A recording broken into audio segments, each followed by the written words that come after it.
శ్రీనివాస్ గారు. అధ్యక్ష, ఈరోజు పర్యాటక రంగం పైన పర్యాటక శాఖ మార్చులు, టూరిస్ట్ శాఖ మార్చులు ఈరోజు ఓ పాలసీ పైన వారు అసెంబ్లీలో మరి మాట్లాడినటువంటి తీరు, అసలు గత ప్రభుత్వం 10 సంవత్సరాల్లో ఏ రంగానికి కూడా పాలసీ తీసుకురాని సందర్భంలో టూరిజానికి ఒక పాలసీ తీసుకురావాలని చెప్పి నేను ఆలోచన చేసినటువంటి ఈ ప్రభుత్వాన్ని సహకరించాల్సి పోయి రైతు పైన మొసలి కన్నీరు గారుస్తూ మాట్లాడుతున్న మాటలను నేను ఒకసారి అధ్యక్ష మీ ద్వారా మీ ఫ్లాగ్ కార్డులు అధ్యక్ష ఫ్లాగ్ కార్డులు ప్రదర్శించడం తప్పనేటువంటి మాట మేము కూడా నిన్నటి రోజు అన్నాం. కానీ చూడండి అధ్యక్ష, ఖమ్మంలో రైతులకు వాళ్ళు వేడి లేచినటువంటి సందర్భాన్ని ఒకసారి గుర్తు చేస్తా ఉన్నాం అధ్యక్ష. ఇది తప్పేనేమో, మేము మొదటిసారి సభకు హాజరైనము, ఒక్కసారి ఇవి చూడండి అధ్యక్ష. ఆనాడు ఖమ్మము, అదేవిధంగా పోడు కేసులో జైలుకి వెళ్ళినటువంటి మహిళలకు సంబంధించినటువంటి అంశం కానీ ఈరోజు పోడు కేసులో జైలుకి వెళ్ళినటువంటి మహిళలకు సంబంధించి ఈరోజు నేను ఒక్కటి చెప్పదలుచుకున్న అధ్యక్ష, ఇది వాళ్ళు లగచర్ల గద్దెకు సంబంధించి ఇప్పుడు ఏ చూపిస్తాను తప్పడుతూ ఉన్నాం. ఆనాటి మీ ప్రభుత్వ హయాంలో ఇవి చూడండి అని చెప్పి ఒక మాట నేను చెప్పడానికి కోసం నీ ప్రయత్నం చేస్తూ ఒకసారి దయచేసి గమనించాలి. ఈరోజు రైతుల పైన ఎనలేని మొసలి కన్నీరు గారుస్తున్న బీఆర్ఎస్ పార్టీ సూటిగా అడుగుతా ఉన్నాం. ఆనాడు రైతును రాజు చేయాలని చెప్పని ఇదే కాంగ్రెస్ పార్టీ ప్రభుత్వం ఉచిత కరెంటును ఇచ్చిన అధ్యక్ష, ఉచిత విద్యుత్తును మొదలుపెట్టింది కాంగ్రెస్ పార్టీ, రైతును రాజు చేయడానికి ప్రాజెక్టులు ప్రారంభం చేసింది కాంగ్రెస్ పార్టీ. ఆనాడు ముఖ్యమంత్రి రాజశేఖర్ గారు ఉండే అధ్యక్ష, బట్టి విక్రమార్క గారు, శ్రీధరబాబు గారు అందరూ కూడా ఈ సభలో ఉన్నటువంటి మంత్రులందరూ కూడా ఆనాడు ఈ కార్యక్రమంలో రైతును రాజు చేయడానికి కోసం, అంతే రైతు పండించిన పంటకు ధాన్యం కొనుగోలు కేంద్రాలు ప్రారంభం చేసింది కాంగ్రెస్ పార్టీ అధ్యక్ష. ఈరోజు వీళ్ళు బీఆర్ఎస్ పార్టీ హయాంలో చెప్పిన జైళ్లలో మహిళలు కూడా పెట్టినటువంటి అంటే వీళ్ళ హయాంలో ఎంతమందికి సంఖ్యలు వేసారు, ఎంతమంది జైలు పంపించారు అధ్యక్ష.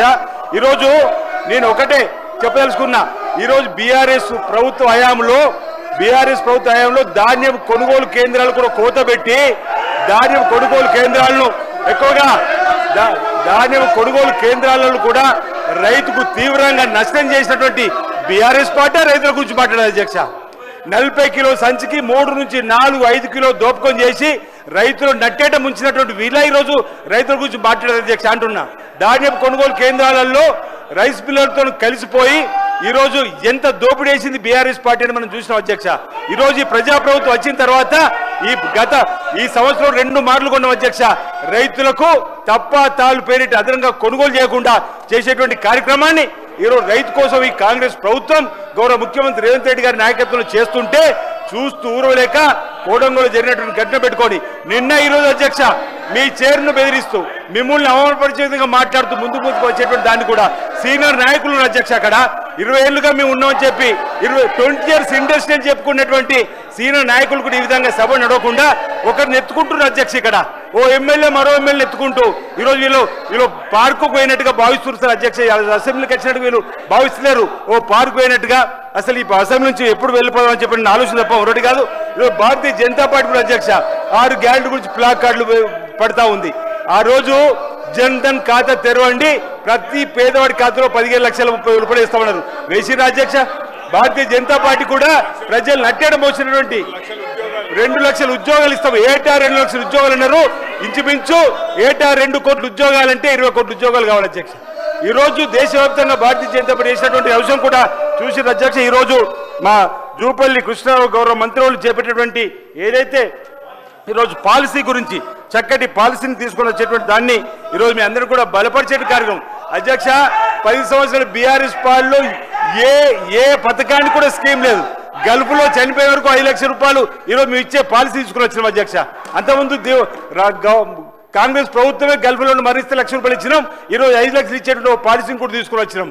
అనేక కార్యక్రమాలకు ఈరోజు అసలు బీఆర్ఎస్ పరిపాలనలో ఏ పథకానికి ఒక పాలసీ లేని సందర్భంలో ఒక్కొక్క పథకానికి ఈరోజు పాలసీ తీసుకొచ్చే కార్యక్రమం చేస్తుంటే మద్దతు ఇవ్వాల్సింది పోయి ఈరోజు చక్కటి భారత వ్యాయామ విద్య మరియు క్రీడా విద్యకు సంబంధించినటువంటి మేము ఒకటి సందర్భంగా చెప్పిన తర్వాత ముంగడుకోతా అధ్యక్ష. మేము ఈ ప్రభుత్వం ఏమో ఓవైపు స్పోర్ట్స్ యూనివర్సిటీ తీసుకురావాలని చెప్పని చూస్తుంది, ఓవైపు గంజాయి రహిత రాష్ట్రంగా మార్చాలని చూస్తున్నాము, ఓవైపు స్కిల్స్ యూనివర్సిటీ తీసుకొచ్చే ప్రయత్నం చేస్తున్నాం. కానీ బీఆర్ఎస్ పార్టీ విద్వేషపు వాట్సాప్ యూనివర్సిటీని తెలిసి విద్వేషపు వాట్సాప్ యూనివర్సిటీ ద్వారా ప్రజలందరినీ తప్పుదో పట్టిస్తున్న సందర్భం అధ్యక్ష. ఈరోజు మీరు చేసే ప్రతి పనిని ముందుకు తీసుకుపోకుండా చేస్తున్నటువంటి వీరికి ఈరోజు ప్రజలకు తగిన బుద్ధి చెప్పినప్పటికీ ఇంకా మారిన సందర్భంగా గుర్తు చేస్తూ ఈరోజు అసలు ఈ రాష్ట్రంలో 2004 నుండి టూరిజం పైన ఒక పాలసీ లేదు.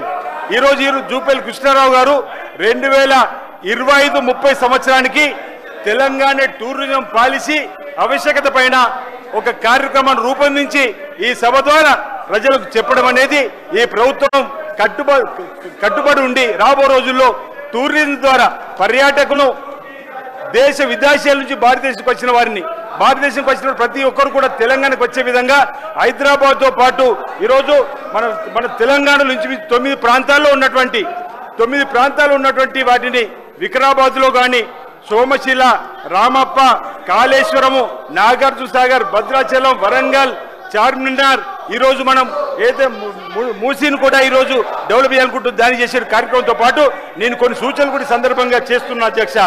వేములవాడ రాజన్న ఆలయం హైదరాబాద్ నుంచి 150 కిలోమీటర్ల దూరం ఉంది అధ్యక్ష. శంషాబాద్ ఎయిర్పోర్ట్ నుంచి కూడా ఈరోజు వేములవాడలో కూడా పర్యాటకంగా పెంపొందించిన చక్కటి అవకాశాలు ఉన్నాయి. కాబట్టి అక్కడ మా దగ్గర mid Manair dam, lower Manair dam కరీంనగర్లో ఉన్నటువంటి సందర్భంలో సీ ప్లేన్లను కూడా మనం ఒకవేళ అవకాశం ఇచ్చినట్టయితే అధ్యక్ష, ఇప్పటికే ఆంధ్రాలో విజయవాడ నుంచి ఈరోజు శ్రీశైలం వరకు సీ ప్లేన్లు అవకాశం ఇచ్చి పర్యాటక రంగంగా ముందుకు పోవడానికి అవకాశం ఇస్తున్నారు.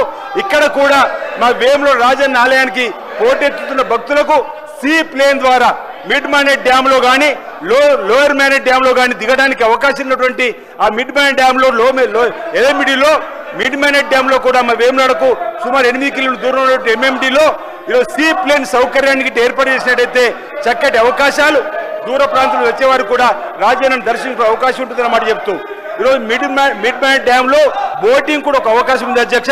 బోటింగ్ సౌకర్యాన్ని కూడా పెంచుకోవడానికి వీలున్నటువంటి సందర్భంగా మీ అందరూ కూడా గుర్తు చేస్తూ అధ్యక్ష, ఈరోజు హెలిప్యాడ్లను కూడా అనేక విస్తృతపరచాలని చెప్పినటువంటి ఆలోచనలు టూరిజం శాఖ ఉన్నటువంటి సందర్భం. వేములవాడలో 6 హెలిప్యాడ్స్ ఉన్నాయి అధ్యక్ష. ఇప్పటికీ మహాశివరాత్రి సందర్భంగా భక్తుల రాకకు పోకలకు అవకాశం ఇస్తున్నారు. వీరంతగా ప్రతి నిత్యం కూడా ఒక హెలిప్యాడ్ సౌకర్యం కల్పించిన వేములవాడలో టూరిజం పెరగడానికి అవకాశం ఉంటుంది. హరిత హోటల్ కూడా పెంపొందించడానికి అవకాశం ఉంటుంది అన్నమాట ఈ సందర్భంగా నేను తెలియజేసి అధ్యక్ష. హరిత నాంపల్లిలో మా దగ్గర రోప్ వే అనేటువంటిది కూడా గత ప్రభుత్వం వేయలేదు. గత ప్రభుత్వం 100 కోట్ల దేవాలయకు ఇవ్వని సందర్భం గౌరవ ముఖ్యమంత్రి రేవంత్ రెడ్డి గారు, గౌరవ మంత్రులందరూ కూడా 7 మంత్రులు మా దేవాదాయ శాఖ మంత్రులతో సహా గత నెల 20వ తేదీనే ఇంచుమించు 120 కోట్లతో అభివృద్ధి కార్యక్రమాలు కూడా మేము ముందుకు పోతా ఉన్నాం. ఈ టూరిజంకు వేములవాడను ఒక హబ్గా చేసుకొని ఈరోజు సీ ప్లేన్ తీసుకొచ్చే కార్యక్రమం కానీ బోటింగ్ సౌకర్యం కానీ తీసుకొని వచ్చి మన ప్రాంతాన్ని అభివృద్ధి పద్ధతులు తీసుకొని పోవాలని చెప్పని తెలంగాణ అన్ని సౌకర్యాలకు నెలకొల్పైనటువంటి ఇక్కడ టూరిజం పెంపొందించడానికి కోసం ప్రభుత్వం చేసే కార్యక్రమాలు మరి బాగున్నాయని చెప్పి సందర్భంగా తెలియజేస్తున్నా అధ్యక్ష.